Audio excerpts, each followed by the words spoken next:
Assalamualaikum warahmatullahi wabarakatuh. Halo para sahabat KSPSTK, apa kabar? Semoga semua dalam keadaan baik dan semangat tentunya. Senang sekali saya Anissa Nurmalia bisa berjumpa kembali dalam podcast Bisa Pintar, bicara santai penuh informasi serta viral, di mana pada kesempatan kali ini akan mengangkat tema Semarak Apresiasi Kepala Sekolah, Pengawas Sekolah, dan Tenaga Kependidikan. Sahabat KSPSTK di seluruh Indonesia, Semarak Apresiasi Guru dan Tenaga Kependidikan tahun 2023 kali ini agak sedikit berbeda nih dengan tahun sebelumnya.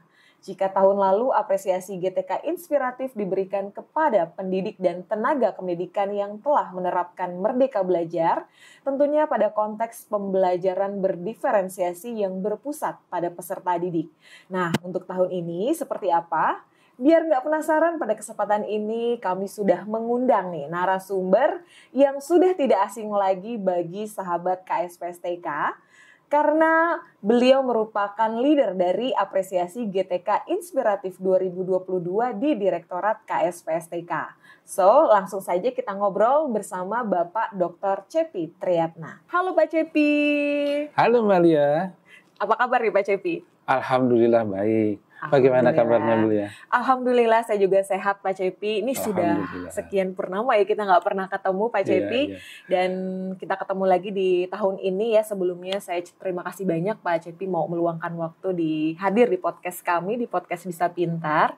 Dan kita mau bahas nih hal-hal yang saat ini, setiap tahun ini kan Kemendikbudristek itu akan menyelenggarakan kegiatan apresiasi guru dan tenaga kependidikan yang memang selalu ditunggu-tunggu setiap tahunnya nih Pak Cepi. Nah, untuk tahun ini informasi yang saya dengar dan juga memang sudah beredar di masyarakat bahwa tahun ini ada sedikit berbeda nih dengan tahun yang sebelumnya. Kira-kira seperti apa sih Pak Cepi kalau boleh tahu nih dijelasin ya? Iya, Mbak Lia, betul. Temanya saja tahun ini berbeda dari tahun kemarin.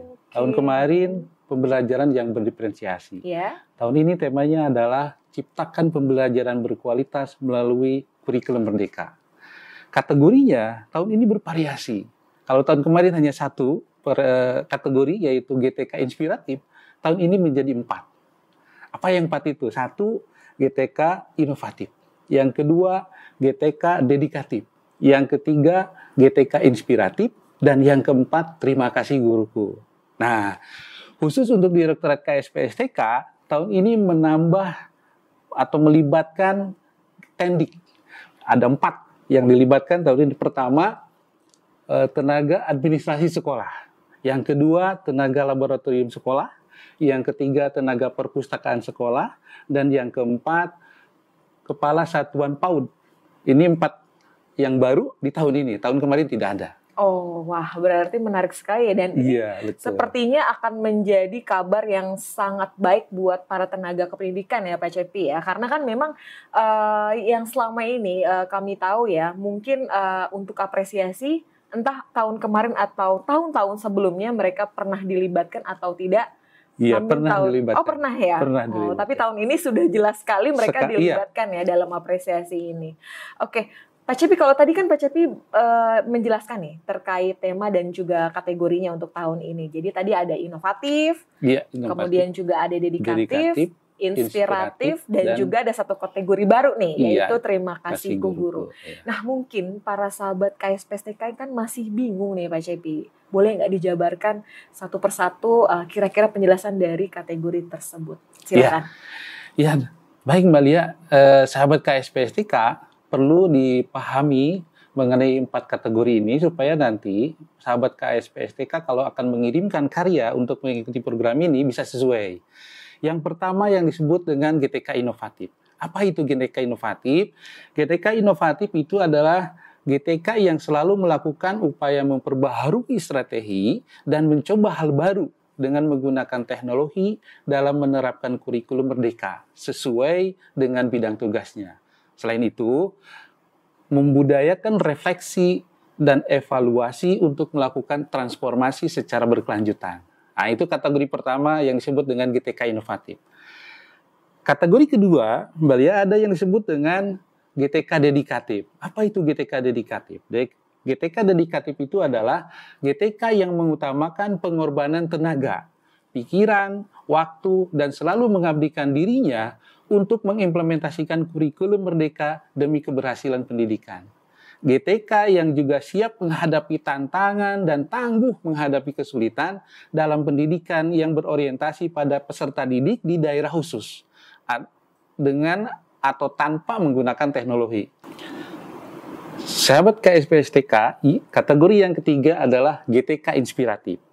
GTK inspiratif adalah GTK yang mampu menstimulasi dan menggerakkan peserta didik dan teman sejawat untuk menjadi pembelajar sepanjang hayat. GTK inspiratif selalu berbagi hasil karya dan cara pandang sehingga tercipta lingkungan yang menumbuhkan pengembangan ide dan pengetahuan untuk menghadirkan pembelajaran yang berpihak kepada peserta didik.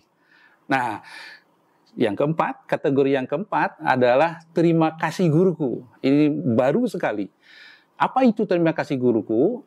Itu adalah bentuk apresiasi yang keempat ini diberikan kepada guru yang menjadi panutan dan kebanggaan bagi peserta didiknya karena guru tersebut menciptakan lingkungan belajar yang menyenangkan, penuh perhatian, menghargai perbedaan, dan selalu siap untuk membantu peserta didiknya mengatasi tantangan belajar sehingga peserta didik bersemangat dan senang belajar dengan guru.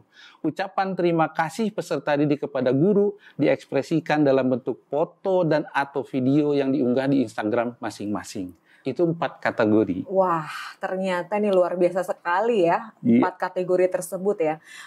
Kalau gitu Pak Cepi, kalau saya tadi melihat penjelasan Pak Cepi dengan kategori sebanyak itu, apakah mengirimkan naskah dan video tetap menjadi persyaratan utama bagi mereka yang mau mengikuti ajang apresiasi tersebut?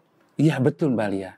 Jadi, sahabat KSPSTK yang akan mengikuti kegiatan apresiasi GTK tahun 2023 ini harus tetap membuat karya dalam bentuk naskah dan video. Video dan naskah itu satu paket ya. Video ada naskahnya. Itu yang dibuat sebagai syarat untuk salah satu syarat untuk mengikuti kegiatan apresiasi GTK ini. Oke, baik. Sebenarnya hampir sama juga ya dengan tahun hampir kemarin. Sama dengan tahun kemarin. Oke, kalau gitu mungkin bisa kita kerucutkan sedikit ya Pak Cepi ya, khususnya kan untuk Direktorat KSPS dan Tendik nih. Persyaratan bukti karya berupa naskah dan video tahun lalu kan mengenai pembelajaran berdiferensiasi. Iya, betul. Nah, untuk tahun ini bagaimana Pak Cepi? Biar sahabat KSPSTK semakin paham dan mengerti. Jadi nanti ketika mereka menghasilkan karya baik naskah ataupun video jauh lebih baik dari tahun sebelumnya. Nah, Mbak Lia, betul. Sahabat KSPSTK harus mengetahui tema dari setiap tendik yang akan mengikuti apresiasi GTK 2023. Untuk kepala sekolah ada 6 tema. Pertama, kepemimpinan pembelajaran. Kedua, pengembangan kualitas belajar. Yang ketiga, pengimbasan praktik baik implementasi kurikulum merdeka. Yang keempat, perencanaan berbasis data. Yang kelima, hasil belajar peserta didik. Dan yang keenam, prestasi sekolah. Itu tema untuk kepala sekolah. Yang kedua, tema untuk pengawas sekolah dan penilik. Meliputi tiga tema. Pertama, pendampingan dan pembinaan pembelajaran. Yang kedua, pengembangan komunitas belajar. Yang ketiga, pengimbasan praktik baik implementasi kurikulum merdeka. Sedangkan untuk tema peserta TAS, tenaga administrasi sekolah, itu ada 4. Ya, ada 4. 1, melaksanakan administrasi sekolah. 2, inovasi layanan administrasi sekolah. Yang ketiga, prestasi layanan administrasi sekolah. Dan yang keempat, kompetensi layanan administrasi sekolah. Adapun tema untuk tenaga perpustakaan sekolah, ada 4 juga ini. 1, penata laksanaan perpustakaan. 2, inovasi layanan perpustakaan. Yang ketiga, prestasi perpustakaan. Dan yang keempat, kompetensi tenaga perpustakaan. Nah, sekarang apa tema untuk tenaga laboratorium sekolah? Ini sama juga ada 4, tapi agak beda sedikit. Yang 1, pengelolaan laboratorium sekolah. Yang kedua, inovasi layanan laboratorium sekolah. Yang ketiga, prestasi laboratorium sekolah. Dan yang keempat, kompetensi tenaga laboratorium sekolah.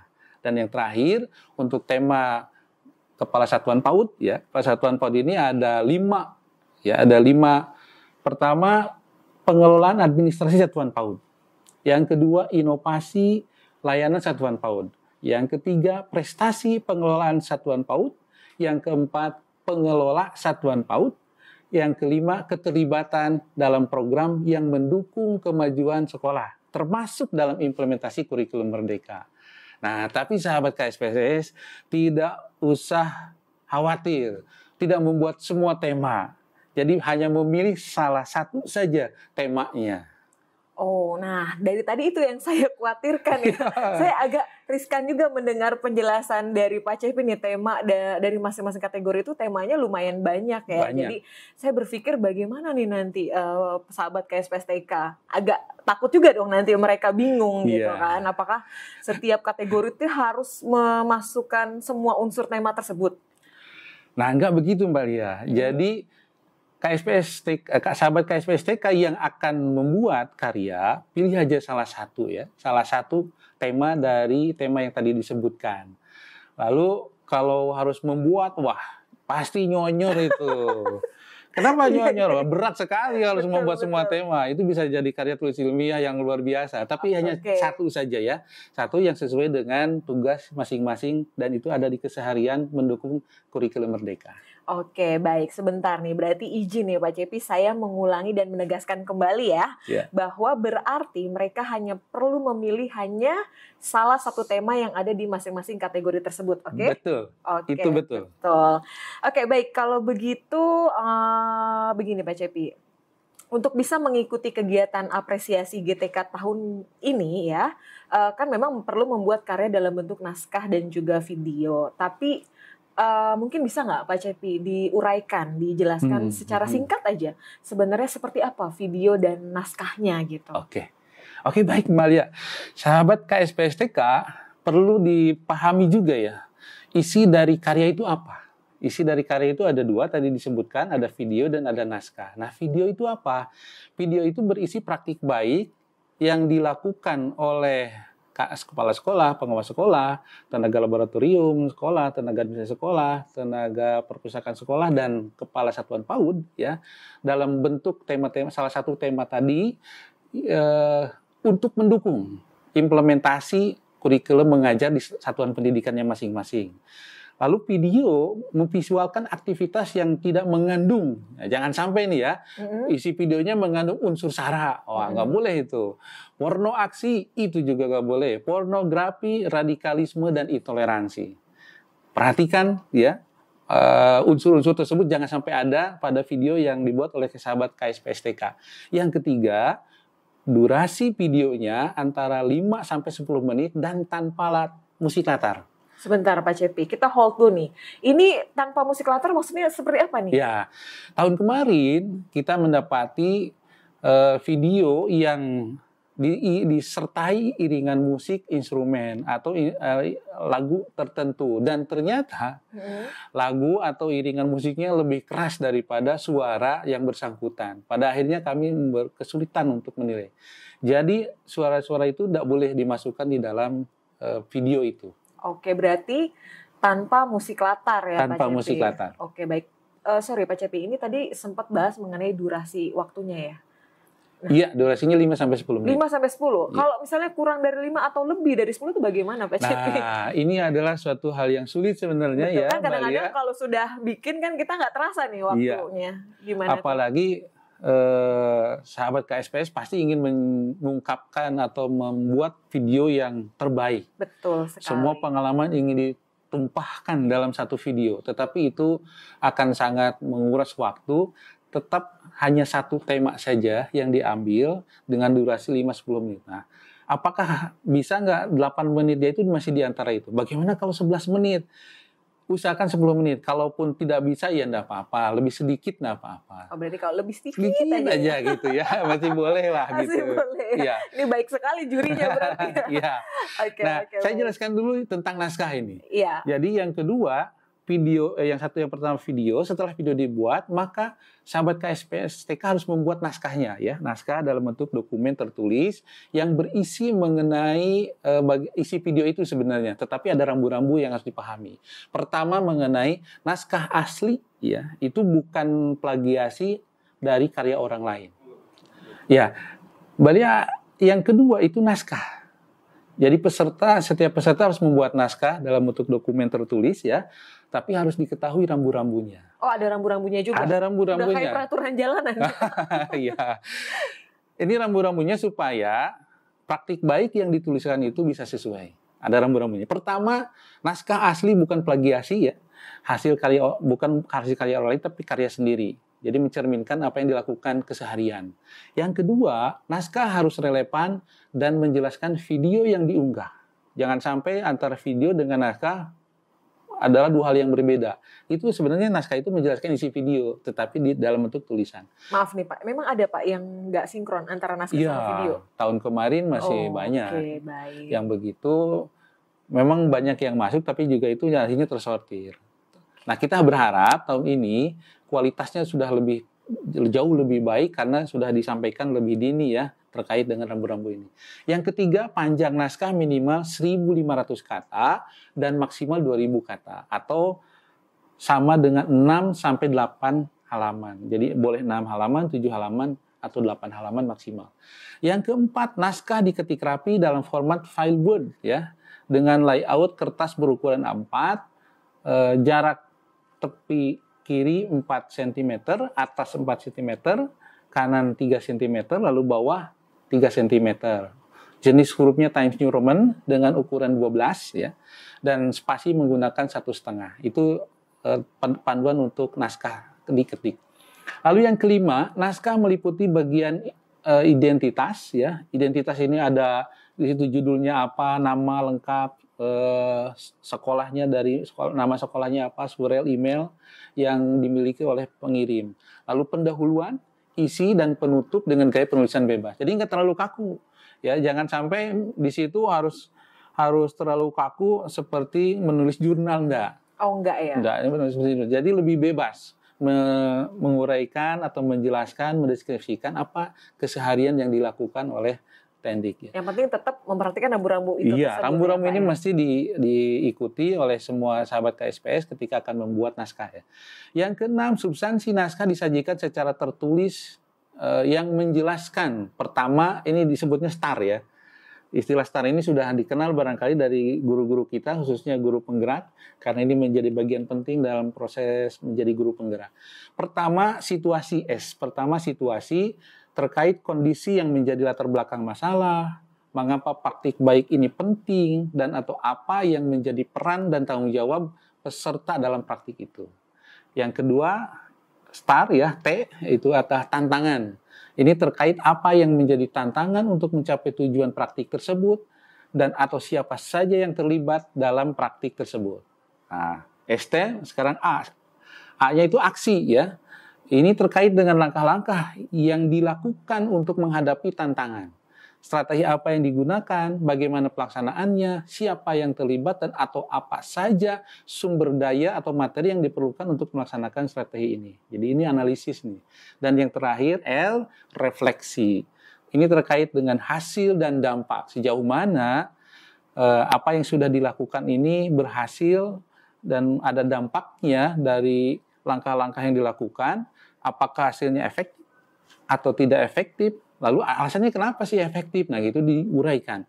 Bagaimana respon orang lain terkait dengan praktik yang dilakukan oleh yang bersangkutan? Lalu apa sebenarnya faktor yang mendukung atau menjadikan berhasil dan apa strateginya ya sehingga itu jadi berhasil atau mengapa itu jadi gagal. Nah, ini kaitannya dengan menggambarkan keseluruhan proses ya praktik baik yang dilakukan oleh sahabat KSPS Tendik. Oke, luar biasa nih Pak Cepi. Berarti kalau mau bikin kita tentukan dulu konsepnya dengan STAR tersebut dengan ya. STAR. Berarti sekarang kalau ngelamun-ngelamun ingat bintang, ingat konsep itu ya. Itu mudahnya gitu ya. Ingat bintang. Betul. Jadi kalau lagi mikir ya, lihat ke atas bintang, oh STAR. Ya, luar biasa nih istilah itu ya. Memang tapi itu digunakan di guru penggerak ya? Iya, itu menjadi bagian penting untuk menjadi guru penggerak dan itu terus dilakukan secara reflektif.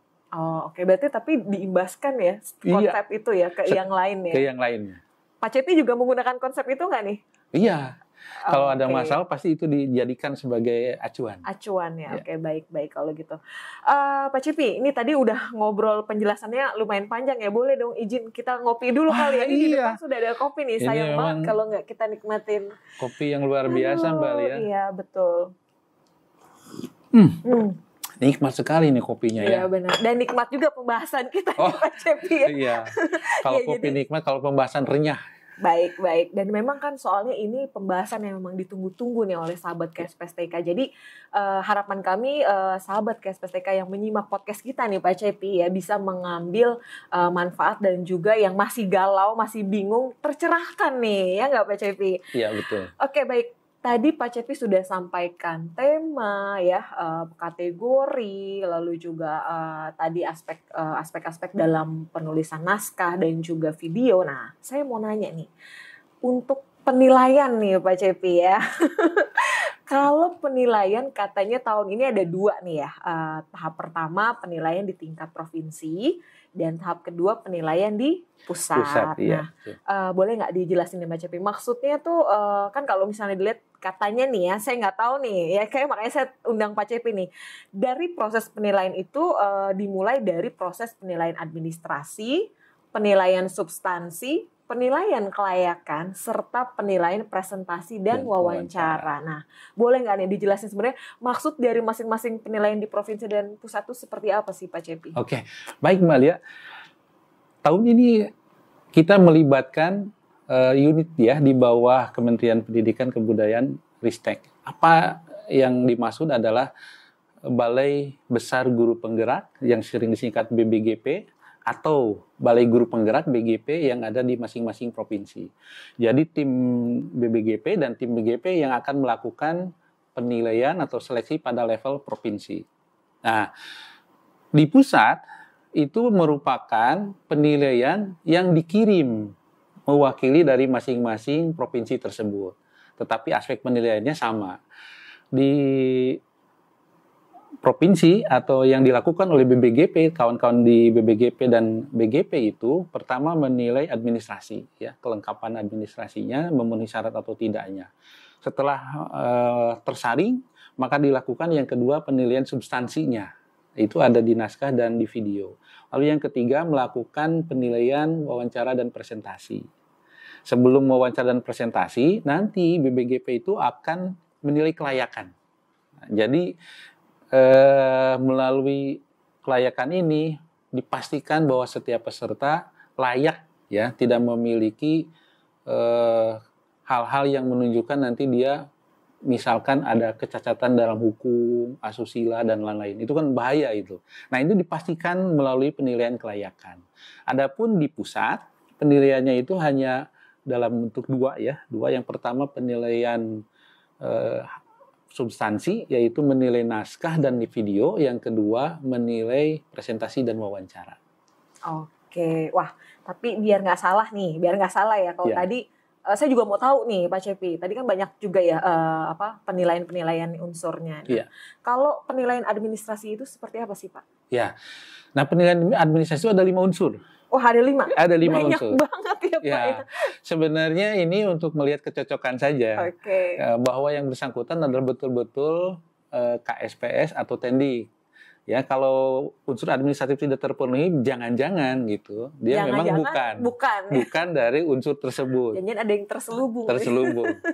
Nah, yang pertama itu surat keputusan pengangkatan. Apakah sebagai kepala sekolah, pengawas sekolah, sebagai tenaga administrasi sekolah, tenaga perpustakaan sekolah, atau tenaga laboratorium sekolah, atau sebagai kepala satuan PAUD. Nah, ini masing-masing punya surat yang menunjukkan diangkat pada jabatan tersebut. Itu mesti ada. Sebab khawatirnya begini, dia guru sebenarnya, tapi nyamar gitu, mengikuti, ya misalkan jadi tenaga perpustakaan sekolah. Nah, ini nggak bisa. Harus ada SK-nya bahwa dia adalah tenaga perpustakaan sekolah. Yang kedua, yang menjadi unsur administratif itu ijazah terakhir ya. Ijazah terakhir itu untuk kepala sekolah, pengawas sekolah, kepala satuan PAUD itu minimal S1 atau sederajat.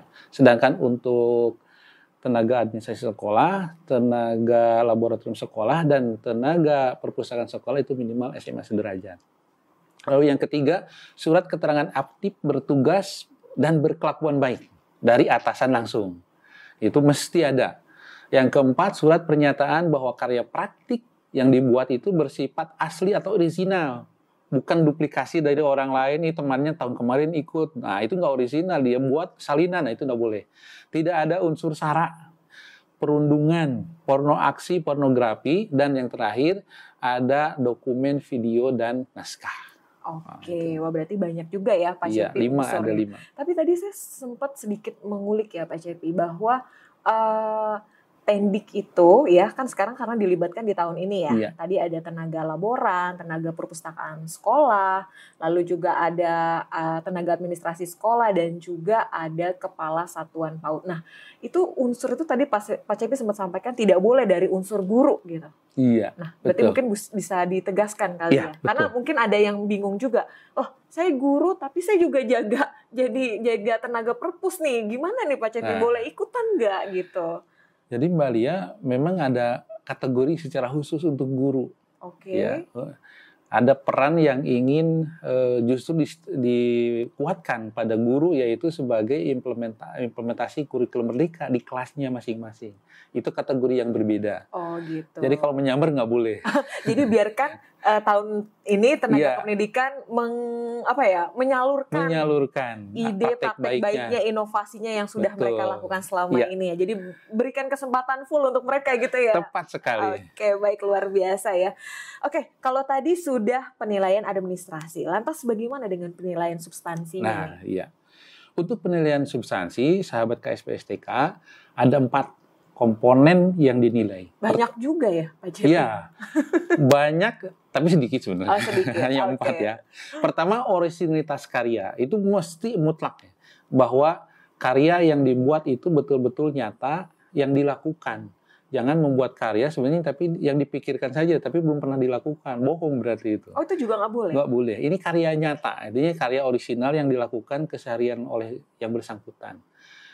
Lalu juga isinya karya nyata itu jangan sampai tidak sistematis ya, harus runtut gitu, sistematis alur ceritanya, lalu terstruktur, menarik, berkesinambungan. Itu terkait dengan originalitas karya ya, supaya nanti orang yang melihat itu, wah ini bagus ini. Oh, ini keren ya. Iya, keren dan mau. Dibacanya enak, alurnya dapat gitu ya. Betul, mudah dipahami sehingga orang lain tertarik untuk bisa menggunakan bagi dirinya sendiri. Nah, itu unsur yang pertama ya, originalitas karya. Yang kedua, kebaruan. Kebaruan itu memuat praktik yang dilakukan itu memecahkan masalah, ya, memuat kearifan lokal, memuat kolaborasi, mendorong budaya belajar berbagi. Nah, ini harapannya nilai-nilai itu masuk. Walaupun tidak semua masuk, nggak apa-apa. Mana yang masuk itulah yang realnya nanti disampaikan. Dan ketiga, kebermanfaatan yang dimaksud adalah bahwa nanti orang lain itu memiliki keinginan ya untuk memanfaatkan apa yang ada di dalam isi video itu karena hal baik yang sudah bisa dilakukan. Lalu memuat dampak dari inovasi yang ada dalam karya. Ya, orang lain bisa ingin mencontoh gitu, terinspirasi gitu.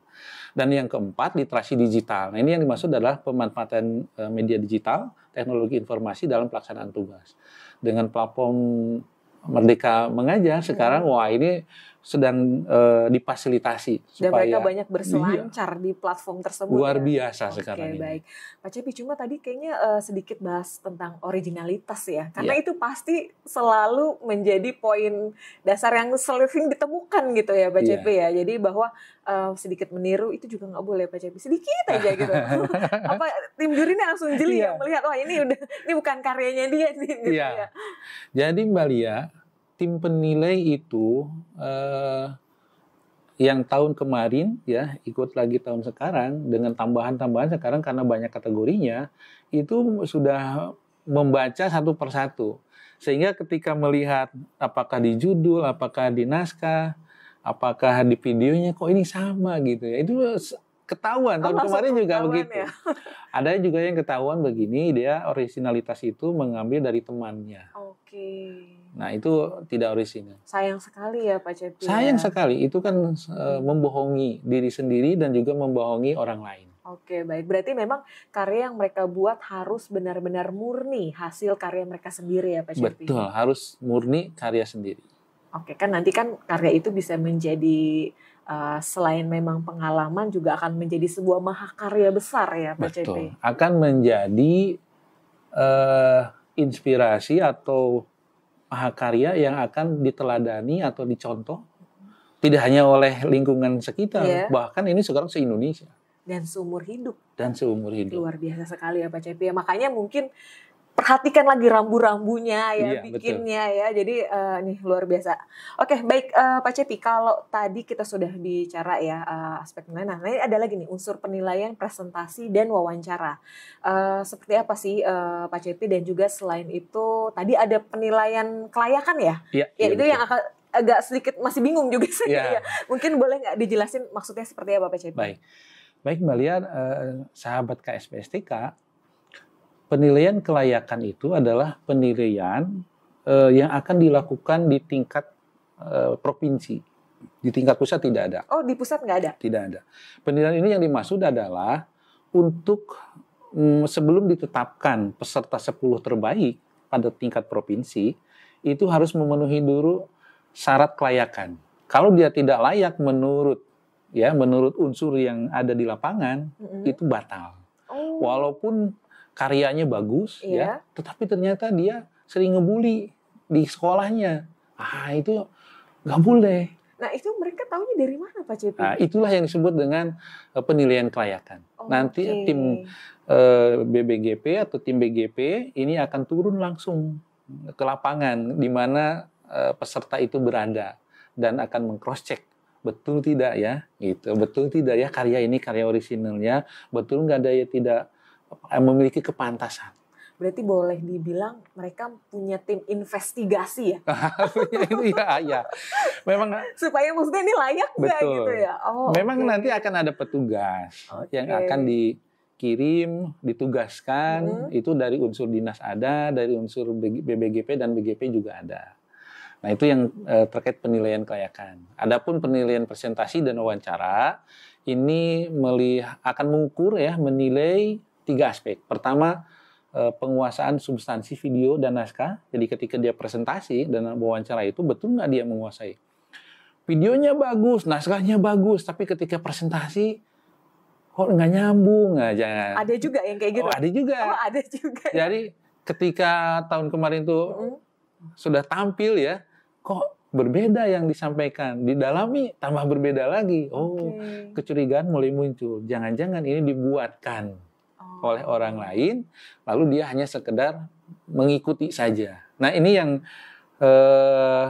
hal yang tidak diharapkan ya. Jadi maka diujilah penguasaan substansi yang ada di video dan naskah. Yang kedua, literasi digital ya. Sejauh mana sahabat-sahabat KSPS ini bisa menggunakan berbagai teknologi informasi dalam proses tugasnya maupun ketika wawancara dilakukan atau presentasi dilakukan. Dan yang ketiga, etika. Jadi kami menilai ya etika sahabat KSPS yang nanti presentasi itu seperti apa. Tata bahasanya ya, termasuk perilakunya, termasuk juga barangkali pakaiannya. Itu akan menjadi bagian dari yang dinilai. Oke, baik. Berarti memang ini apresiasi tuh nggak main-main ya Pak Cepi ya? Betul. Jadi memang tahapannya begitu. Anak sekarang sebutnya bukan kaleng-kaleng Mbak ya. Bukan kaleng. Bukan kaleng-kaleng. Iya benar, nggak bercanda. Nggak bercanda. Oke. Baik. Jadi kalau begitu penilaian untuk apresiasi tahun ini cukup kompleks ya Pak Cepi ya. Iya. Tapi memang menarik sekali ya. Jadi kalau saya tadi melihatnya tuh menjadi sebuah tantangan tersendiri gitu untuk mereka yang memang akan ikut join dalam ajang apresiasi GTK tahun 2023 ini. Iya.